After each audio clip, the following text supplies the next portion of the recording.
Good morning and welcome back. We're back out here on the ridge, a multi-million-dollar custom home sitting out here tucked in the trees of sunny California.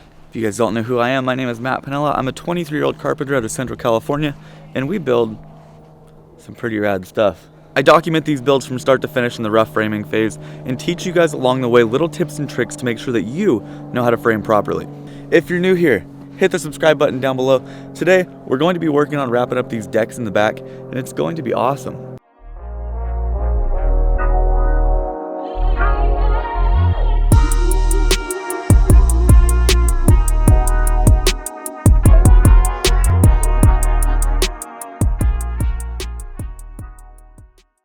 So material just showed up, and I lost the lift, and then I found out that it's out here in the forest still. I never took it back around the front. So we're gonna pick some material.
So this little half wall in here is getting done up right now.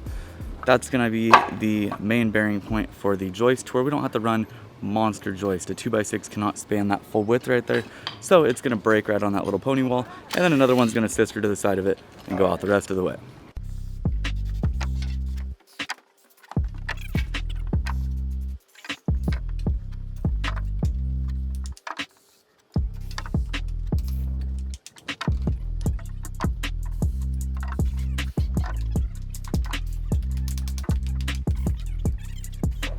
So we took our little template 2 degrees, snapped a line all the way down, put that template on and marked every single one of them. Now I'm gonna go back through and cut all of them.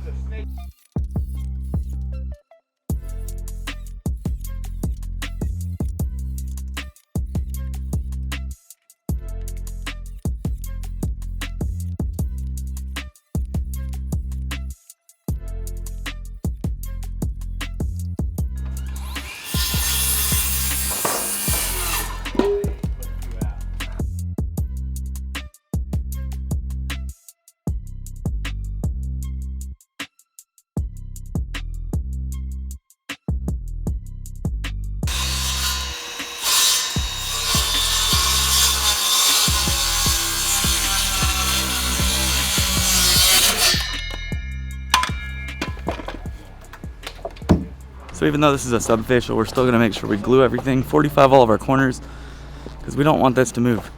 We're gonna have that little 1/2 inch shim and then finished fascia. So if our sub-fascia moves, it's gonna reflect onto our finished fascia. We don't want that.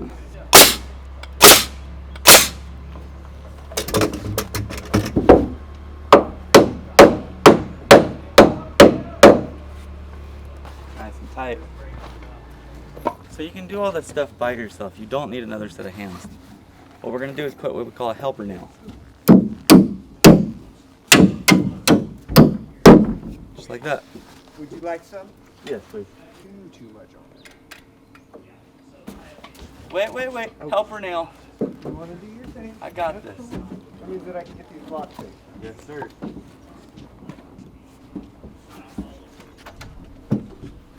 Hold it right there. All right, good job, nail. Andy, listen. Beautiful. Right there. Hold it.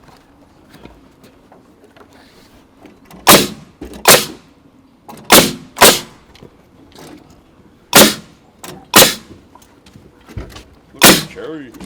Thank you. I'm so excited.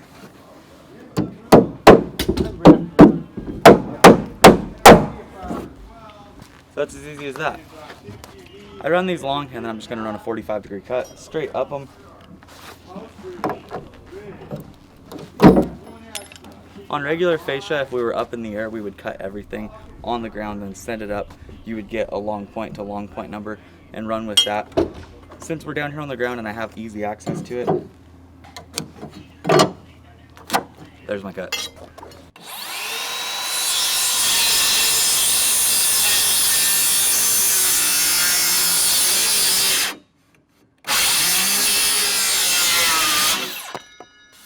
Get it close to where it goes, we're going to put another helper.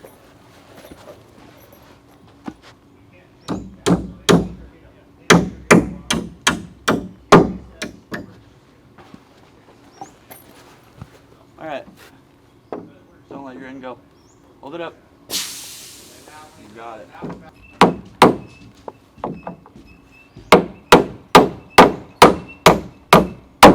We want our sub-fascia to be nice and tight and we want it to be straight. The reason being is because we're only going to have the 1/2-inch shims and then our finished fascia is going to go on the outside of that. So whatever our sub-fascia is doing, our fascia is going to directly mimic it. We have to have both of them perfect. And without straightening it, that's pretty good.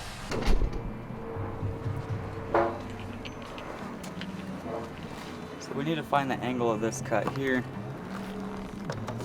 I'm just going to mark that. Check it with a square. 7 degrees. Crown is that way. Straight line. We're going to 7-degree cut that. Throw it up.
This is how you know you have a nice deck.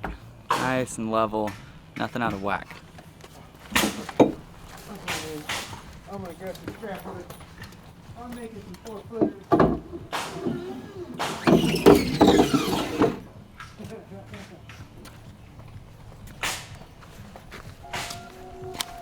If you can't do that on a deck that gets built at your house, question whoever it is that's building it.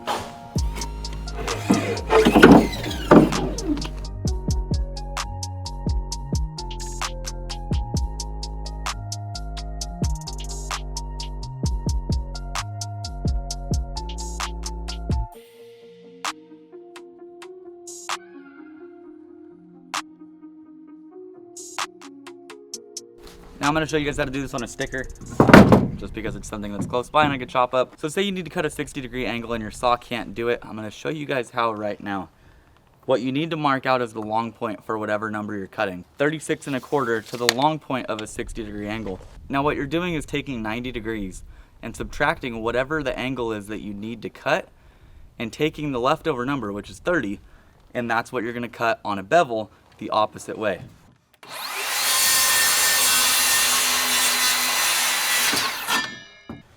So we know that this needs to be our long point. We're gonna go ahead and cut that on a 30 degree the opposite way. Our cut needs to come back this way. But we cut a 30 degree going that way. Now what we're gonna do is where the magic happens and where people are gonna really trip out on the fact that you just did what you just did. You're gonna take your saw and set it to 0 now. And you're gonna run the blade right along the long point there, just like this.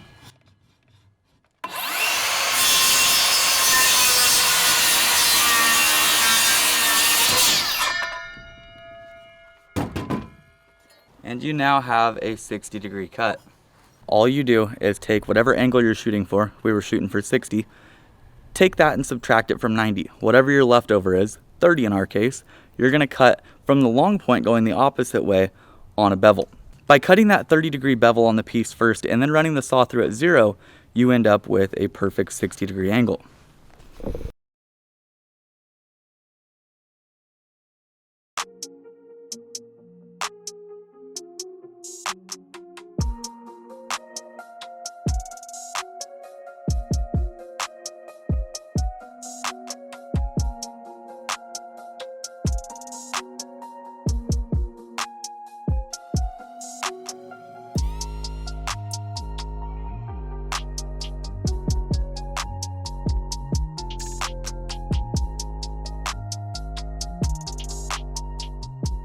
I have a few things that I need to make sure we take care of today, and that is 1, routering all the windows, and then 2, we need to start nailing off. Fox and I tacked up a majority of the sheets, but we did not nail off a whole lot of them.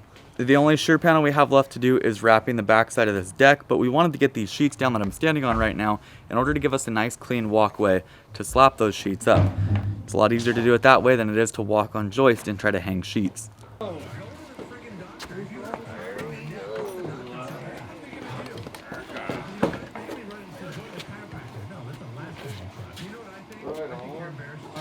Weakest link holds it. Fox. Who's the holder? Who's the holder up?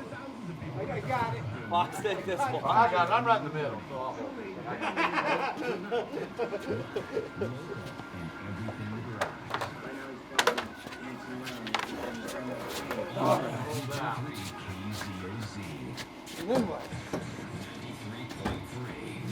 Got it? Yeah. Daddy's ready.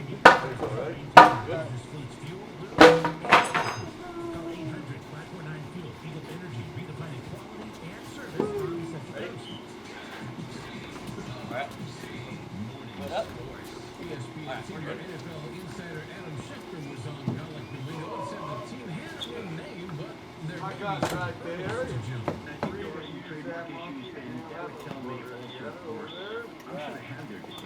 I'm sure they know what the name is.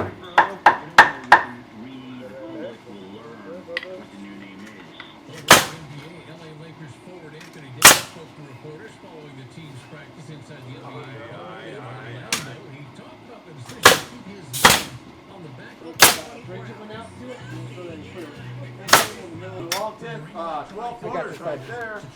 And that's these 2x6. That working too. Wanted to talk with you guys real quick about the material we are using to build out these decks.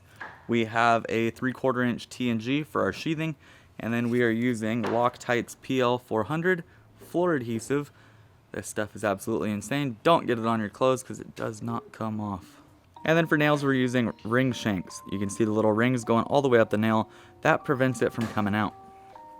If you want a squeak-free floor, use these guys.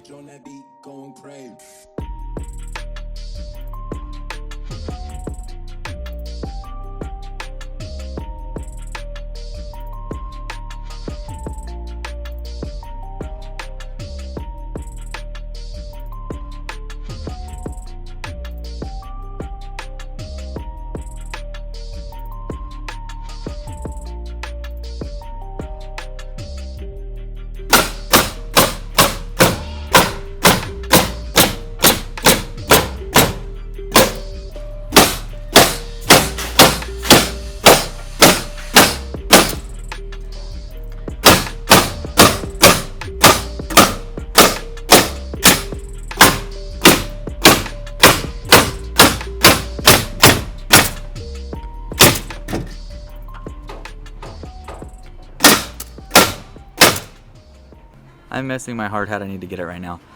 All of the shear nailing is shown on the shear wall schedules on the plans. I'll have a quick little snippet of it right over there. It tells you what sheathing you need to use, what nails you need to use, and what pattern to do. Everything is on there. But back to Fox.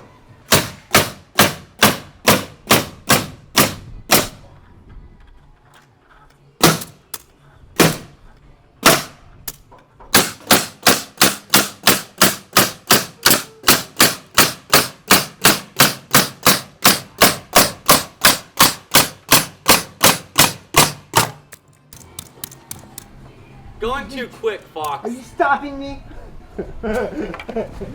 Okay, I'll get too far ahead. How am I supposed to keep up with you when you do that?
You guys might recall that perforated shear detail that I showed you where we have a strap on bottom at the sill and up top at the header, all the way across end to end on our shear wall. That's what we're putting in here. We have a CS16 strap running full length 30 feet all the way across this thing. You can eyeball these things and just tack them up and then nail them off, but personally we like to snap them, make a nice straight line all the way across. That way when you're looking at the building, you don't see a bunch of straps doing that. I've seen it so many times and it's so tacky looking. This takes no time at all to do, and it makes sure that it looks good. Would you guys take the extra 2 seconds it takes to do that, or would you just throw the thing up? Let me know. Now, most of you guys know this, but I do not have power tool companies sending me literally anything. Therefore, everything that I show you guys here on the channel is something that I have personally bought with my own money. So I'm giving you guys my personal thoughts on it. This right here, the cordless Mojito grinder, has been like the coolest thing I've ever bought. It makes this process so much easier. I used to cut these with snips, or I would have a corded grinder.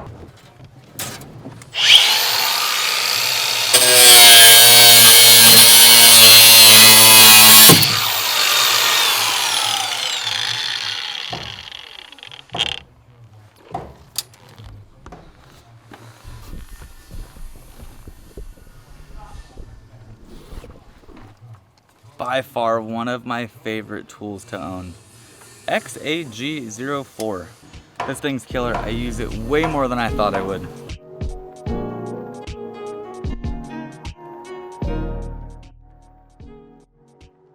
Putting these straps up is a lot easier with 2 people. Typically you'd have a laborer hold the other end, but it's not impossible to do by yourself. Just takes a minute longer. I'm gonna get this side over here cut real quick and then hop on the hardware nailer and bang these guys out. I'll show you just how quick you can nail these things up. Takes the laborer a little bit longer, but they go quick.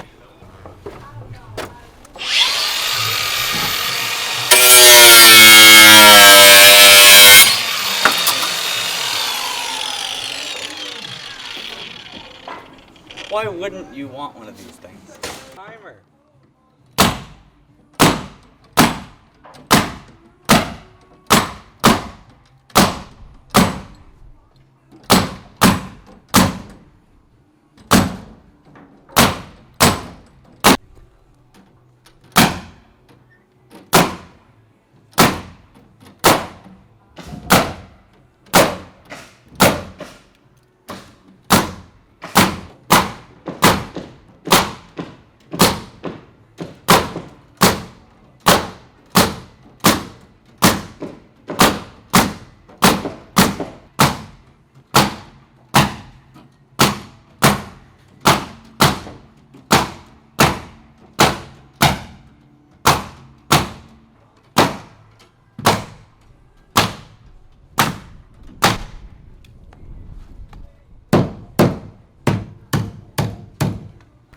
only complaint I've ever had about these hardware guns is the fact that when you get down to like the last 5 or 6 nails, it will not shoot. I don't understand why they couldn't come up with a gun that could shoot all the nails out of the thing until it's empty. We have new guns, we have old guns, they all do the same exact thing. Not entirely sure why, but they do.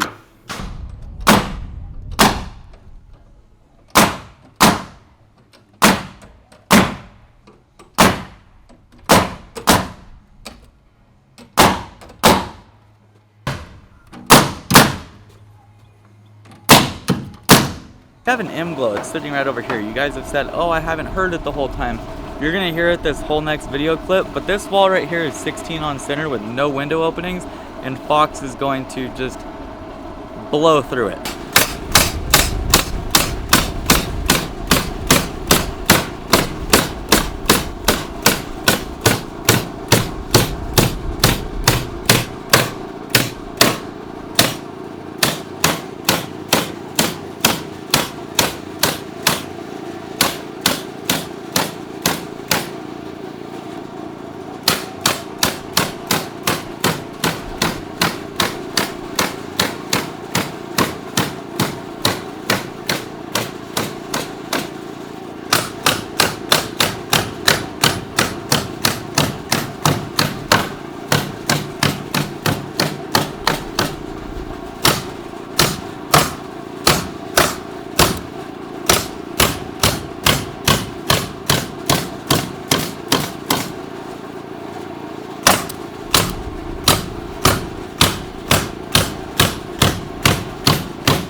Now I had 2 areas that got perforated shear. I have this section right over here which has the CS16 straps running end of wall to end of wall, and then this little section right over here, just this small little shear section had to get done. CS16 all the way across top, CS16 across the bottom, that is done. Without having a laborer on site, the journeymen are stuck doing literally everything. And it's not a problem because we can do it quicker than a laborer or an apprentice can, but they are tasks that we wouldn't typically do. Nailing off CS16 is something that someone bottom dollar can do instead of having someone like myself do it. Same thing with installing hold downs. It's all about budgeting and putting your money where it's best spent. But with being able to get it done quicker, this project has been going good so far. To finish out our day, what we're going to do is take care of these hold downs. We've got quite a few of them that are missing all the way around this place. We want to get those taken care of as quick as possible. I'll talk to you guys a little bit about what they do, how to put them on, so on and so forth. So this is called an HDU4. This is one of the smallest hold downs we will use on a project like this. Hold downs go at the beginning and end of your shear wall. So we have one over here and we've got one over there, starting and ending this shear wall. Now the goal of those are to hold down a structural member. It's the same detail on this whole entire build. We have an HDU4 and it needs to be attaching to a double 2x. So as long as we have 2 studs doubled up right there and the HDU attaching next to it, we're golden. Depending on the project, you'll sometimes have a 6x6 it's attaching to, or even bigger. If you open up the packaging, you'll find a bunch of 2.5-inch SDS screws and this right here. This is the washer that goes on the threads. You want to put that washer on first, that way you know everything works, and then do your SDS screws. If you do it the other way around, you might not be able to get the washer on. Go ahead and put the first screw.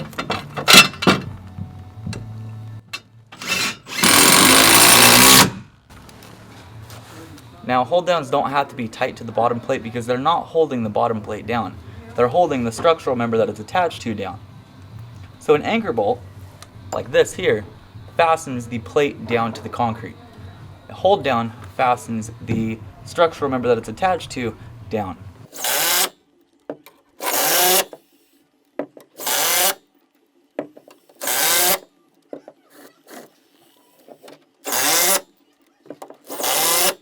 gonna go through and get all these in first though, then go back through and nut everything down.